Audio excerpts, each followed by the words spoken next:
muscly arms. Little did he know that under the influence of Angela Davis, she was preparing for the guerrilla war that would be necessary in the face of neo-fascism. Got to educate ourselves. Chamilla had a PhD in physical retribution. Hanif Qureshi's The Buddha of Suburbia, Saturday at 9 on BBC2.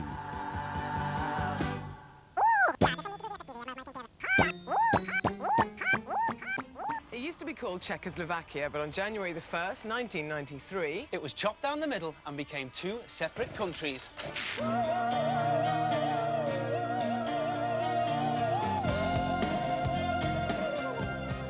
Rough guides go in search of Prague and poetry, Skodas and sausages, and the new Bohemia. The head of state is a revolutionary playwright, and that the Minister for Culture used to be Frank Zappa. Rough Guide to the World in Prague, Sunday at 7 on BBC2.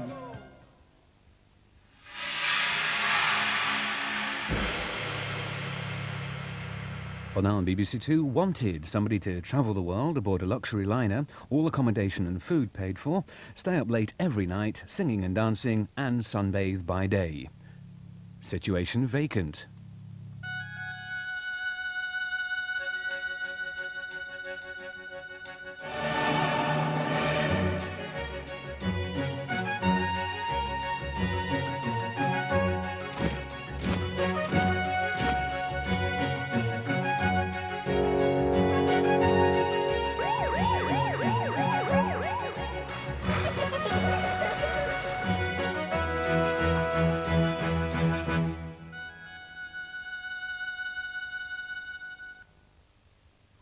The battle to save a soul. Sister Claire is in Mercy. That is not your problem. Your problem is to get your daughter Claire out of Mercy. I'm going to help you with that problem. But is it too late? Just forget about Claire. You leave it, Mother. We've lost her. You're nothing to me. Go back home now. Leave me alone. A time for reckoning in Signs and Wonders. Monday at 9:30 on BBC2. This week, Terry Gilliam's voyage into cinema looks at early experiments with motion, with the human body, and with eroticism. Risque films became quite common, especially in France, where they were shown to general audiences. Yes, indeedy do. They're sexy, they're saucy, and they have eyes for only you. The journey through film continues. The Last Machine, Saturday at 8 on BBC2. Coming up in just a moment, Newsnight. Well, first on BBC2, time for a brief pause for another visit to a National Trust site.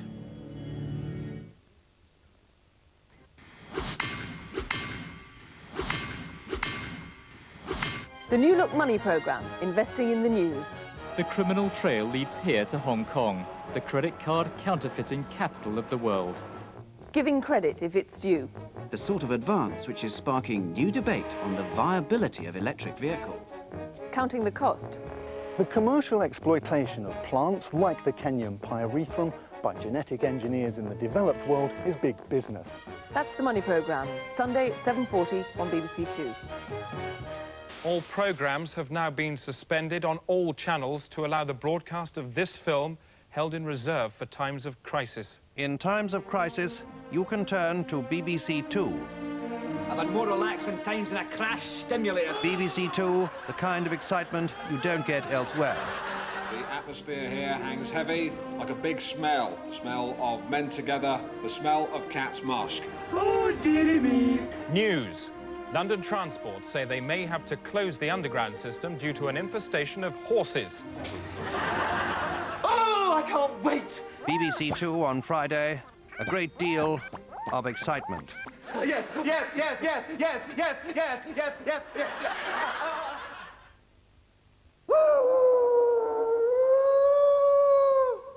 Tonight on Late Review, our critics hand out Salvation or Damnation 2, BBC2's new drama of religious cults, Signs and Wonders, Strindberg's marital nightmare, The Dance of Death, a novel that prosecutes the American legal system, and a new magazine telling men if they measure up. God, Sex, Death and Sex Again in Late Review at 11:15.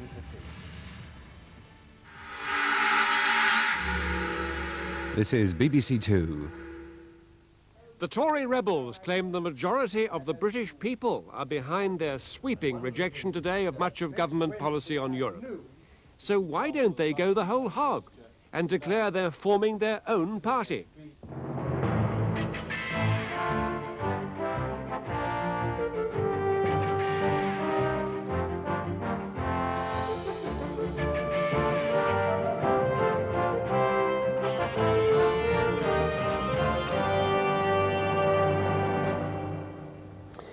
Good evening. It looks very like the manifesto of a party that wants to pull out of the European Union.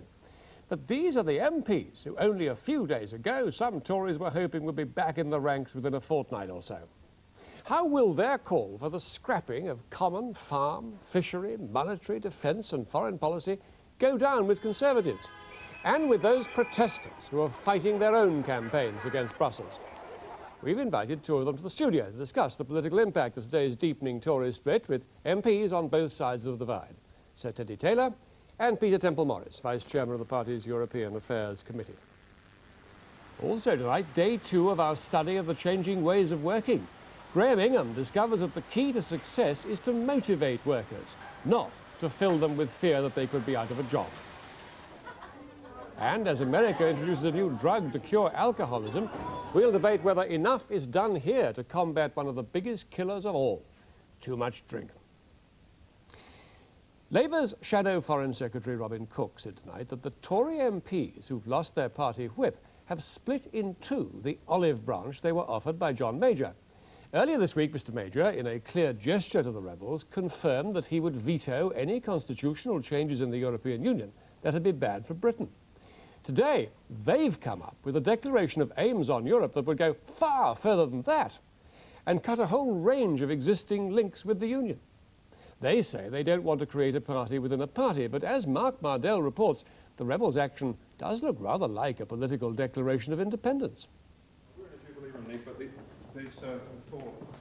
The whipless ones are uncompromising. Their hard line gets harder at the end of a week when Mr Major went a wooing. It takes two to tango. The music has struck up. We'll see who'll take partners and when. But they seem determined to rudely reject his advances and dance to a different tune. The two fingers stuck up in last night's rebellion were followed by today's raspberry in the shape of detailed demands for a reshaping of Britain's relationship with Europe. We must gain for Britain, regain for Britain, sovereignty over more of our own affairs.